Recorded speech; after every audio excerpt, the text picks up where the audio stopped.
Supernatural News. Vamos lá, pessoal, direto da roça, ó a ventania, ó o bambuzal, o bambu tá gemendo, olha lá, ó o vento, ó, direto da roça, olha lá os boi gritando.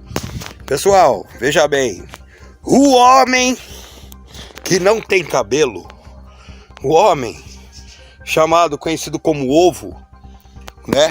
O homem que não tem cabelo, o homem conhecido como ovo. E o bambu tá gemendo, olha lá. O bambu tá gemendo, pessoal, o vento. Olha o vento. O bambu tá gemendo.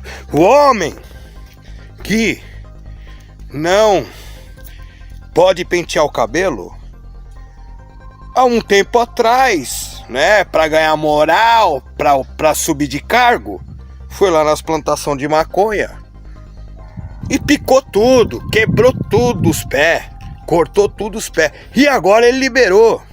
Falou que a maconha, ela faz menos mal do que outras drogas. A maconha é menos prejudicial. E foi unanimidade, votaram para a liberação da maconha.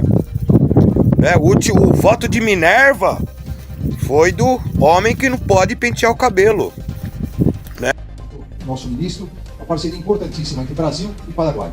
Parceria para a erradicação da maconha, parceria no crime transnacional, parceria principalmente, esse é o efeito mais importante, principalmente contra a criminalidade organizada. Desde o momento que assumi, senhor ministro, um dos meus compromissos, uma das minhas prioridades, minhas e do governo federal, determinação do presidente Michel Temer, é o combate à criminalidade transnacional. É quando nós afirmamos a necessidade de uma operação fronteiras seguras, fronteira em relação ao narcotráfico, fronteira em relação ao tráfico de armas, fronteira em relação ao contrabando. Lamentavelmente, o Brasil se transformou num país consumidor, um alto país consumidor. Em números absolutos, aqui não percentuais por 100 mil habitantes, mas por números absolutos, o Brasil é o maior consumidor de maconha do mundo.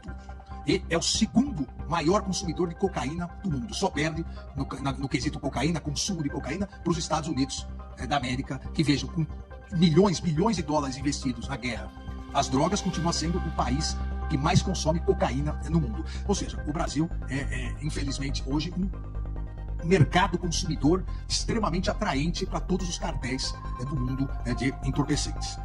E, lamentavelmente, o mercado consumidor da droga de menor qualidade do mundo. Quantos e quantos brasileiros, e sempre as notícias saem, quantos e quantos brasileiros vão para o exterior e ao utilizarem cocaína morrem de overdose? E por que isso? Porque utilizam a mesma quantidade que usam no Brasil. Só que a droga no Brasil, exatamente por ser também esse corredor, é a droga mais batizada que existe no mundo. Seja maconha, seja cocaína. É a droga de menor qualidade. Então nós somos um país corredor, o maior consumidor de maconha, o segundo maior consumidor de cocaína e ainda de baixa qualidade, aí sim, com mais riscos ainda ao usuário. Dentro dessa ideia, presidente, e dentro desses requisitos de isonomia e razoabilidade, a fim de balancear melhor a questão da inversão do ônus da prova, para que o usuário não seja sempre considerado um traficante, mas também se tomar cuidado com a impunidade, para que o traficante não se aproveite disso, a premissa inicial é a fixação realmente de uma faixa, ou uma quantidade de droga como uma presunção relativa. Dessa forma, presidente, eu indicaria, para que pudéssemos refletir e discutir, a fixação da seguinte tese. 1. Não tipifica o crime previsto no artigo 28 da Lei 11.343 de 2006 a conduta de adquirir, guardar, ter em depósito, transportar ou trazer consigo para consumo pessoal a substância entorpecente maconha. Ficamos só na maconha. Mesmo sem autorização ou em desacordo com determinação legal ou regulamentar. 2. Nos termos do parágrafo 2º do artigo 28 da Lei 11.343 de 2006, será presumido usuário aquele que adquirir, guardar, tiver em depósito, transportar ou trazer consigo de 25 a 60 gramas de maconha ou 6 plantas fêmeas. 3. E, obviamente, aqui nós podemos...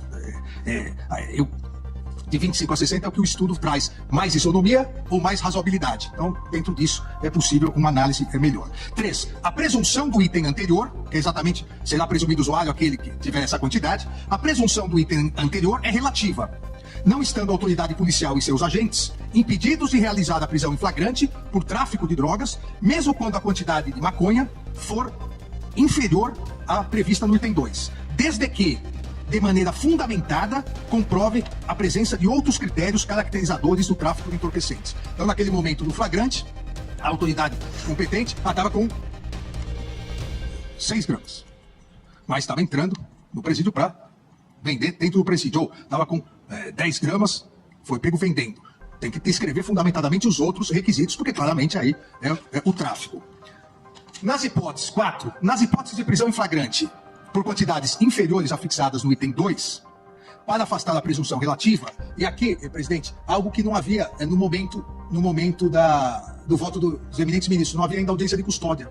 Tanto que o ministro, relator, o ministro Gilmar, coloca como uma previsão que deveria ser apresentado imediatamente ao juiz. Aproveitando já a instalação da audiência de custódia, essa realidade que o Supremo Tribunal Federal instalou, inclusive, à época na presidência do ministro Ricardo Lewandowski, na presença do Supremo Tribunal Federal e do Conselho Nacional de Justiça, esse item 4 coloca, nas hipóteses de prisão em flagrante, por quantidades inferiores à fixada no item 2, para afastar a presunção relativa, na audiência de custódia, a autoridade judicial, de maneira fundamentada, deverá justificar a conversão da prisão em flagrante em prisão preventiva e a manutenção da persecução penal, apontando obrigatoriamente outros critérios caracterizadores do tráfico de entorpecentes, tais como a forma de acondicionamento, a diversidade de entorpecentes, a apreensão de outros instrumentos, como balança, cadernos de anotação, celulares como contatos de compra e venda, locais e circunstâncias de apreensão, entre outras características que possam auxiliar na tipificação do tráfico. Ou seja, fora daquela presunção, quantidades inferiores, além da autoridade policial no flagrante ter que estabelecer, o juiz na audiência de custódia, para manter a prisão, convertendo em preventivo e manter a possibilidade do inquérito, a persecução penal, ele deve justificar. Se chegou a autoridade policial flagrante sem nenhuma justificativa, só com a quantidade, o juiz aí estará obrigado, na audiência de custódia, estará obrigado a trancar imediatamente essa possibilidade de persecução penal. Ou seja, nós podemos dividir essa responsabilidade que é importante, a polícia no primeiro momento, mas na audiência de custódia, o juiz também deve analisar se outros requisitos realmente afastam aquela presunção relativa. Eu incluo o item 5, nas hipóteses de prisão em flagrante por quantidades superiores a 25, nas hipóteses de prisão em flagrante por quantidades superiores a fixadas no item 2, na audiência de custódia, a autoridade judicial deverá permitir ao suspeito a comprovação de tratar-se de usuário.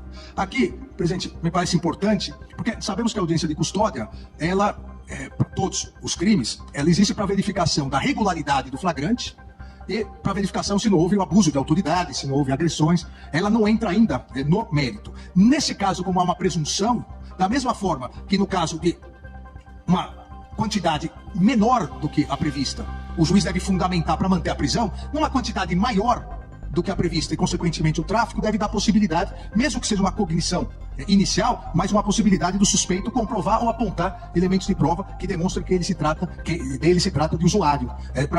Nesse caso, a audiência de custódia teria um plus.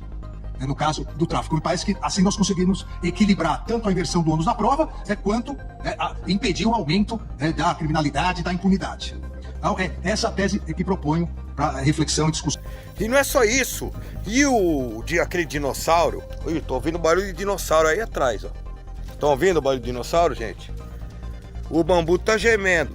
O dinossauro falou para parar, para a polícia voltar para casa e deixar os traficantes que estão morrendo na Baixada, no litoral de São Paulo, para deixar os bandidos em paz, porque tá causando pânico na população, né? Os tiroteios que eles fazem lá na madrugada, os funk, não atrapalha a população, mas a polícia tá atrapalhando. Então mandou todo mundo voltar para casa. Quer câmera, quer tudo instalação de câmera e parar a operação, tem que parar, né? Não é pra ficar lá e afrontando os meninos da faculdade, não. Tem que parar. O dinossauro falou que tem que parar esse negócio aí, lá no litoral. Pra todos os PM voltar tudo pra casa. Volta pra casa, deixa a população em paz. Tá? A população tá se sentindo coagida. Né? Coagida. Olha lá, dinossauro, tô ouvindo, rapaz, eu tô ouvindo barulho de dinossauro aqui. Só pode ser dinossauro. Dinossauro! Olha lá, gente, ó, o bambu tá gemendo, ó. Estão vendo o barulho de dinossauro? Não é boi não, gente, é dinossauro. Olha lá.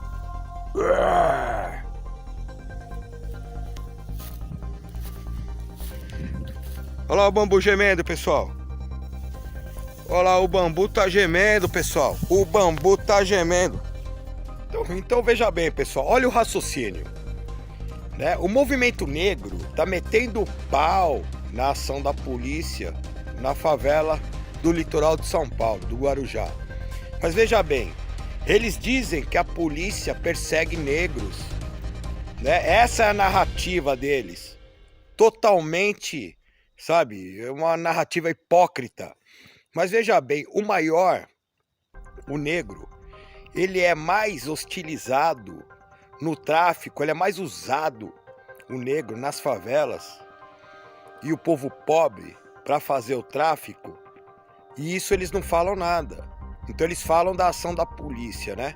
Mas quem que realmente usa mais negros, tem mais negros fazendo o tráfico?